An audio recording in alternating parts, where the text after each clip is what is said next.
மனிதர்களால மட்டும்தான் world record வாங்க முடியுமா என்ன? வாங்க பார்க்கலாம் வேர்ல்ட் ரெக்கார்ட் வாங்கின 3 அனிமல்ஸ். நம்பர் 3, இந்த உலகத்திலேயே தைரியமான விலங்கு எதுன்னு கேட்டா சிங்கமா இருக்குமா இல்ல புலியா இருக்குமான்னு யோசிக்காம இந்த ஹனி பேட்சர் தான் சொல்லி அடிச்சு சொல்லுங்க.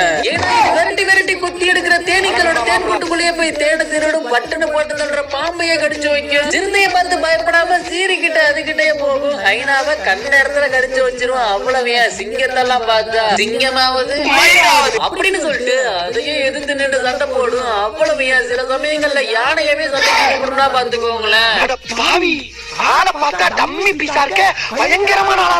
அதனாலதான் பியர்லெஸ் அனிமல் இந்த வேர்ல்ட் ரெக்கார்ட் இந்த ஹனி பேட்சர் வாங்கி இருக்குது. சோகமான விஷயம் என்னன்னா இதோட இந்த ஓவர் கான்பிடன்ஸ்னாலேயே சில சமயங்கள்ல இது இறந்தும் போயிடும். நம்பர் 2, நீங்க பாத்துட்டு இருக்க இந்த குட்டி கோவக்காரர் தான் இந்த உலகத்திலேயே மிகச்சிறிய நாய்ங்கிற வேர்ல்ட் ரெக்கார்டை வாங்கியிருக்காரு. இதோட பேர் தான் சிகுவா. 2 வயசு ஆகுது. ஆனா ஹைட் வெறும் 9.14 சென்டிமீட்டர் தான்.